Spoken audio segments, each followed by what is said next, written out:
मुझे बहुत स्ट्रगल करनी पड़ी, मैं आपको बताऊं, और लगभग 1 साल बाद इस्मा ने अब इस प्रोजेक्ट को हमारे फंड किया है। इसका वडोदरा में ट्रायल चल रहा है पायलट स्केल पे, कुछ हम कर भी चुके हैं और जल्दी आपके सामने इसकी पूरी डिटेल लेके आएंगे भी। ब्राजील वगैरह में तो ये टेक्नोलॉजी चली रही है। तो ये दूर की कौड़ी मैं अभी कह रहा हूं, लेकिन कम से कम जो कर सकते हैं वो हाई प्रेशर कोजनरेशन के बारे में हम बात कर सकते हैं और अपनी प्रॉफिटेबिलिटी को कहीं से कहीं ले जा सकते हैं। Next please. ये उसी का एक मॉडल है कि जो बासी फायर में गया, गैस क्लीनिंग में गया, हमने पहले गैस टरबाइन चलाई और गैस टरबाइन से वो एक स्टीम जनरेटर कह लीजिए या बॉयलर कह लीजिए, वहां पे गई वो हॉट गैसेस, और फिर हमने स्टीम टरबाइन चला के हमने फिर स्टीम टरबाइन से पावर जनरेट की। तो 2 बार हमने पावर जनरेट की। नेक्स्ट। फिर एक चीज बचपन में सिखाई गई थी, हम सबको बताई जाती है कि पैनी सेव्ड इज पैनी अर्न्ड। तो energy saved is energy generated. आप कैसे पावर एक्सपोर्ट ज्यादा करेंगे? एमडी साहब भी बैठे हैं, मैं तो उनको जरूर ध्यान देना मिलता है, अब तो नहीं मिलता है लेकिन पहले मैं जरूर गया हूं। पावर कंजम्पशन, आप चीनी मिल का पावर कंजम्पशन देखें उत्तर प्रदेश में अपना। मुझे पिछले 6 महीने में 8 महीने में महाराष्ट्र, तमिलनाडु, आंध्र प्रदेश, गुजरात सभी जगहों की बहुत अच्छी अच्छी चीनी मिलों में जाने का सौभाग्य प्राप्त हुआ। अब मैं उत्तर प्रदेश के संदर्भ में आप चीनी मिलें 19.8 किलोवाट पर टीसीएच से लेके 24 किलोवाट पर टीसीएच के पावर कंजम्पशन पे काम कर रही हैं।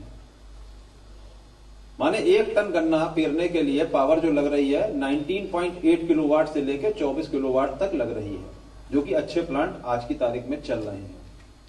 अब अगर आपका अपना पावर कंजम्पशन कम होगा तो आप ज्यादा पावर एक्सपोर्ट कर पाएंगे, और आपका खुद ही का अगर कंजम्पशन ज्यादा है तो आप पावर कहां से एक्सपोर्ट करेंगे? आमदनी तो मेरी उतनी है, जब मेरा ही पूरा नहीं पड़ रहा तो मैं दूसरे को कहां से दूंगा?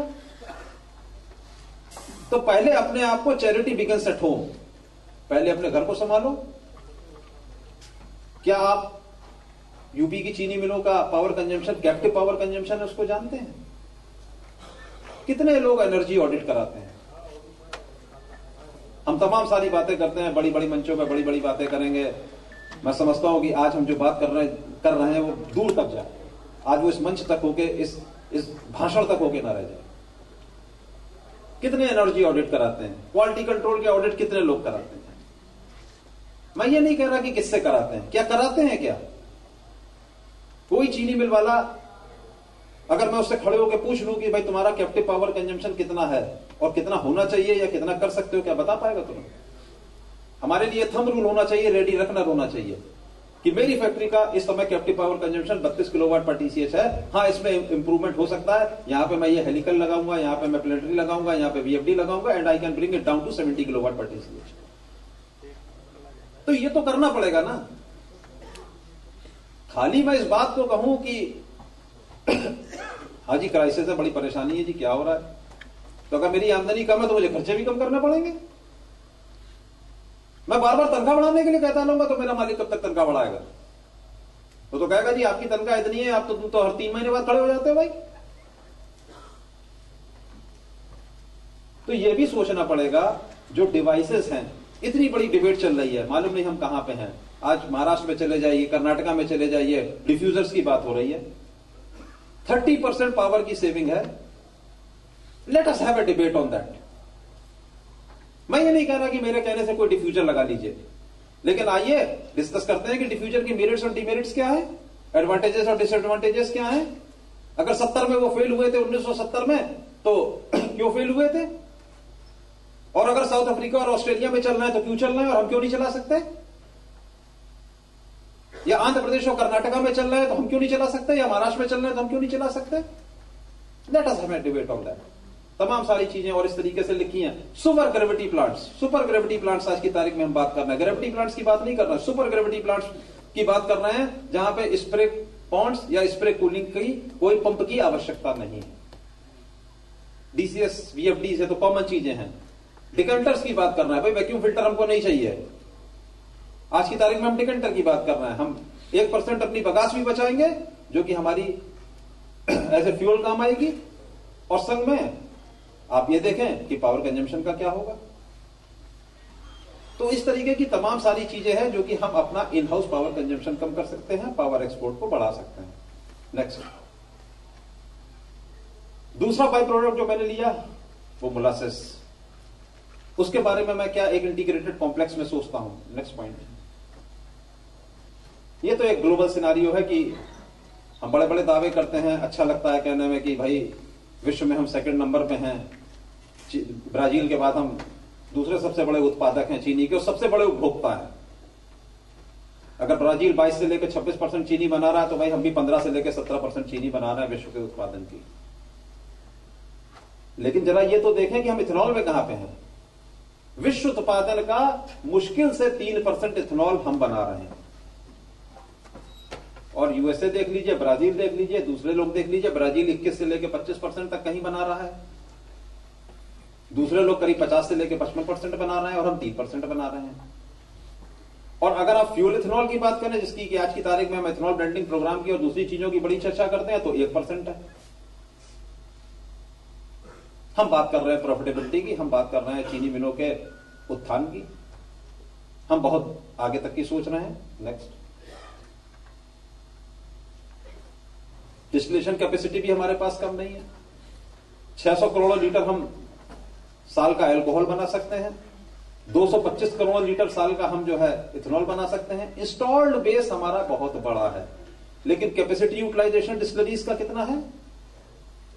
50%, 55%, नॉट मोर देन दैट। क्या कारण है? लोग ये कहते हैं कि साहब चीनी मिल के साथ डिस्टिलरी लगा लो, जो मिलेगा वो ये बता देगा कि इंटीग्रेटेड कॉम्प्लेक्स है, को जनरेशन भी लगाओ और संग में इथेनॉल के लिए आप डिस्टिलरी भी लगाओ। आगे वाली स्लाइड पे आइए, आप जरा अपने यहां शीरे की पोजीशन देख लें। लगभग 11 मिलियन टन शीरा हम साल का प्रोड्यूस करते हैं। पिछले 5 सालों का अगर आप रिकॉर्ड देख लें, जो आप क्रशिंग कर रहे हैं, शुगर केन की क्रशिंग आप लगभग ये मान लें, आप देख रहे हैं कि 250 मिलियन टन, 2500 लाख टन के लगभग की आप क्रशिंग चल रही है। आपको यह भी मालूम है कि ऑल इंडिया एवरेज 4.5, 4.75, 4.6 के लगभग रहता है। यानी कि आपके पास साल का 110 लाख टन के लगभग शीरा है, और अगर आप ऑल इंडिया बेसिस पे 235 लीटर्स पर टन की रिकवरी मान लेंगे तो 250-260 करोड़ लीटर ही आप अल्कोहल बना सकते हैं। तो अंडर यूटिलाइजेशन होने का दूसरा सबसे बड़ा कारण यह है कि आपके पास तो रॉ मटेरियल ही नहीं है। अभी आप साइक्लिसिटी को तो छोड़ दीजिए, अभी मैं उस पॉइंट पे तो आ नहीं रहा हूं कि हमने 208 या 2009-10 में कितनी हमने क्रशिंग की थी, जब 143 लाख टन शक्कर बनी थी। मैं तो तब बात कर रहा हूं जब पिछले 4 सालों से आप इतने गन्ने की क्रशिंग कर रहे हैं, आपको लगभग 11 मिलियन टन आपको मोलासेस मिल रहा है, तो आप कितनी बना सकते हैं? कितने करोड़ लीटर आप अल्कोहल बना सकते हैं? 250, 260, और आपकी रिक्वायरमेंट कितनी है? नेक्स्ट स्लाइड पे आगे आ जाए। नेक्स्ट, रिक्वायरमेंट पे आ जाए। क्या आपको मालूम है कि इथेनॉल ब्लेंडिंग प्रोग्राम के लिए अगर हम 5% के लिए भी जाएं तो हमको इथेनॉल की कितनी रिक्वायरमेंट होगी? अलग अलग स्रोतों से अलग अलग आपको मिल जाएगी फिगर, लेकिन मैं मान के चलता हूं कि लगभग 150 करोड़ लीटर आपको साल का इथेनॉल चाहिए 5% ब्लेंडिंग के लिए। For 5% of the blending of ethanol you need 150 crore litres of the ethanol. अब आप ये देखें कि आपके पास जो टोटल आ रहा है, जो टोटल आप बना सकते हैं मोलासेस से, और उसके बाद आपको इथेनॉल ब्लेंडिंग के लिए बच कितना रहा है? पिछले 3 सालों का एवरेज, 4 सालों का एवरेज ले लें तो लगभग 60 करोड़ लीटर। तो एथेनॉल ब्लेंडिंग प्रोग्राम को अगर आपको सक्सेस बनाना है, गवर्नमेंट ने दाम बड़े अच्छे फिक्स कर दिए हैं, 42 रुपए पर लीटर फिक्स कर दिया है, चीनी मिलें उससे लाभ भी कमा सकती हैं। तो मोलासेस के अलावा भी कोई स्रोत आपको ढूंढना पड़ेगा, नहीं तो फिर वही चीज हो जाएगी कि चीनी मिल का सीजन 110-120 दिन का है और हर 15 किलोमीटर की दूरी पे एक चीनी मिल का शिलान्यास है। ना तो प्रोडक्टिविटी उतनी बढ़ी है जितनी चाहिए थी, और फैक्ट्री की क्रशिंग कैपेसिटीज कहीं ज्यादा बढ़ गई है। तो फिर वही होगा कि कैपेसिटी का इंस्टॉल्ड बेस बहुत बड़ा हो गया और रॉ मटेरियल की अवेलेबिलिटी बहुत कम हो गई। तो यह देखने वाली बात जरूर होगी कि मोलासेस कहां से आएगा, और नहीं तो मोलासेस के अलावा दूसरे फीड स्टॉक्स कौन से होंगे। Next slide. नेक्स्ट।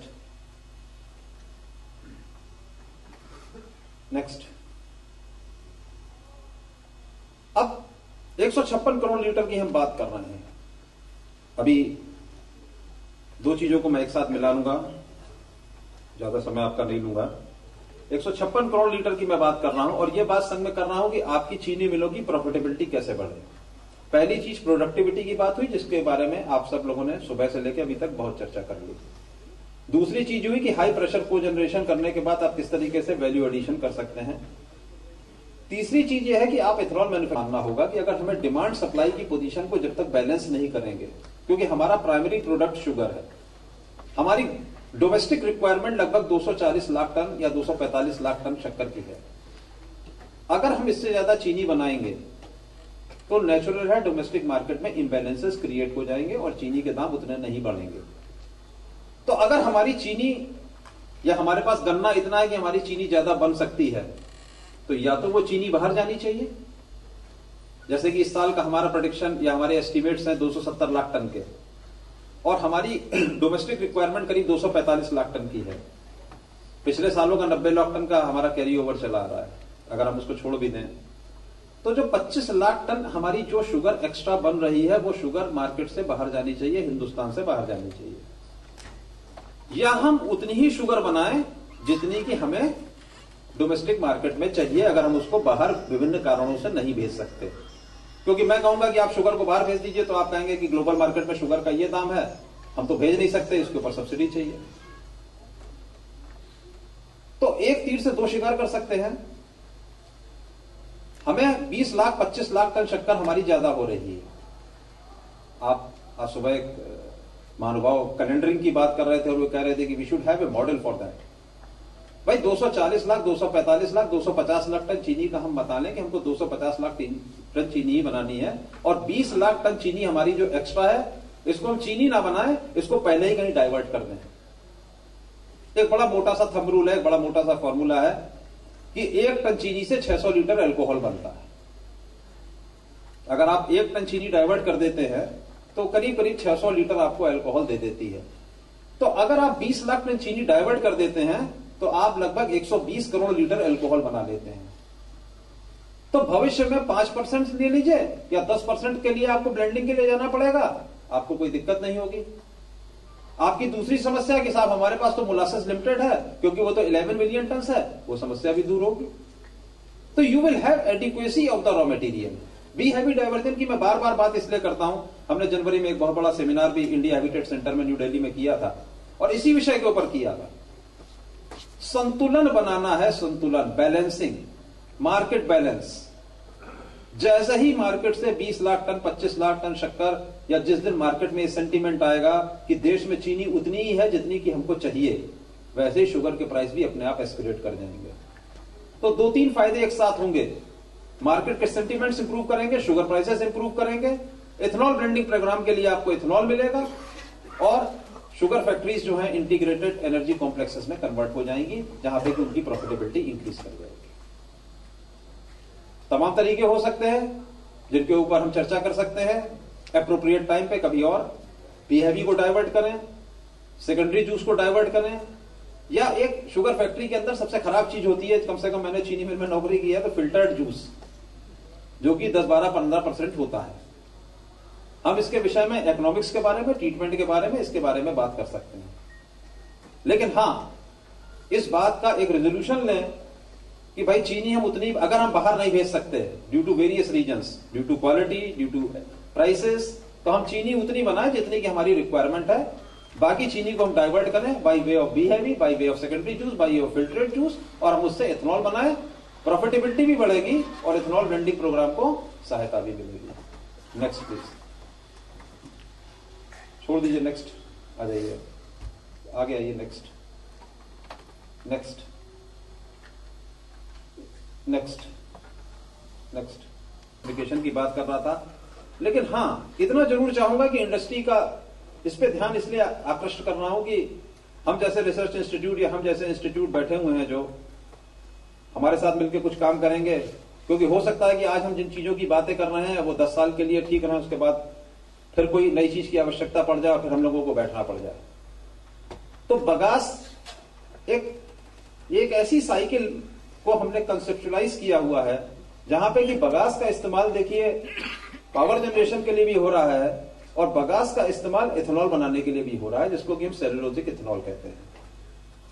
तो इसके ऊपर भी अनुसंधान करने की या एक टेक्नो इकोनॉमिक प्रोसेस डेवलप करने की जरूरत है। कोई भी चीज जो सेलुलोजिक है, बगास में क्या है, 3 चीजें हैं, हेमी सेलुलोज, सेलुलोज और लिग्निन। लिग्निन को दूर कर दीजिए, हेमी सेलुलोज और सेलुलोज बचेगा, जिससे कि आप इथेनॉल बना सकते हैं। और फिर उन दोनों की इकोनॉमिक्स देख लीजिए कि बगास से पावर जनरेट करना ज्यादा बेहतर है या बगास से इथेनॉल बनाना ज्यादा बेहतर है। तो फिर आपकी फैक्ट्री जो होंगी वो आईईसी जो होंगी वो फ्लेक्सी फैक्ट्रीज में कन्वर्ट हो जाएंगी, पूरी की पूरी फ्लेक्सी फैक्ट्रीज में कन्वर्ट हो जाएंगी। नेक्स्ट, इसी तरीके से मैं अल्टरनेट फीड स्टॉक की बात कर रहा था कि मोलासेस अगर आपके पास शॉर्ट है तो आप कौन से अल्टरनेट फीड स्टॉक्स ले सकते हैं, जल्दी कीजिए। नेक्स्ट, शुगर बीट है, सोलोमन साहब नहीं है इस समय यहां पे। हम लोगों ने इस साल कहते थे कि भाई कोल्ड क्लाइमेटिक कंडीशंस की ये क्रॉप है, शुगर बीट सब ट्रॉपिकल रीजन में नहीं हो सकती। हम लोगों ने LS6 वैरायटी करके एक शुगर बीट की है, उसका इस साल ट्रायल किया। इंस्टीट्यूट में भी हम लोगों ने शुगर बीट लगाई, अभी भी लगी हुई है, और उसके ट्रायल्स किए। हमें शुगर बीट से शुगर बनाने में कोई दिलचस्पी नहीं है, क्योंकि ये आपको भी मालूम है कि शुगर बीट में फ्यूल नहीं होता, तो उसके लिए एक्स्ट्रा फ्यूल की रिक्वायरमेंट होती है। चीनी देश में वैसे ही बहुत है, लेकिन क्या शुगर बीट का इस्तेमाल, शुगर बीट जूस का इस्तेमाल हम एथेनॉल बनाने में कर सकते हैं? क्योंकि शुगर बीट जो हार्वेस्ट होती है वो हार्वेस्ट होती है अप्रैल और मई में। आपका जैसे ही शुगर का सीजन, नॉर्मल शुगर सीजन खत्म होगा, आपके पास शुगर बीट आ जाएगी और शुगर बीट जूस से आप जो है एथेनॉल बना सकते हैं। Next, sweet sorghum, he was talking about sweet sorghum, super sweet sorghum. 45 litre पर टन की इसकी अल्कोहल, 45 से लेकर 50 लीटर पर टन की इसकी यील्ड है। तो जैसे हम मल्टी प्रोडक्ट फैक्ट्रीज की बात करते हैं, अभी मैं लास्ट जो आऊंगा वो मल्टी प्रोडक्ट फैक्ट्री के ऊपर आऊंगा, तो मल्टी प्रोडक्ट या multi raw material using distilleries भी हो सकती हैं। मैं आपको एक थाईलैंड का मॉडल छोटा सा दिखाऊंगा। Next, cassava. नेक्स्ट, ये ट्रॉपिकल कंडीशंस के लिए है, यहां पे उत्तर प्रदेश के संदर्भों में नहीं है। कसावा एक ऐसी क्रॉप है जो कि ट्रॉपिकल रीजन में होती है, और इंसिडेंटली कसावा की या टेपियोका कहलाता है, इसकी यील्ड वर्ल्ड में हाईएस्ट इंडिया में है। और अगर आप अपनी पास की कंट्री जो है थाईलैंड में चले जाएं तो आप देखेंगे कि वहां पे जितनी की जितनी डिस्टिलरियां हैं, या तो वो शुगर केन जूस पे है, या मोलासेस पे है, या इंटीग्रेटेड विद कसावा है। माने कंसेप्चुअलाइज हमको ये करना है कि हमारी multi raw material using distilleries हो, molasses, B heavy molasses, secondary juice, या इस तरीके के तमाम सारे अल्टरनेट फीड स्टॉक्स।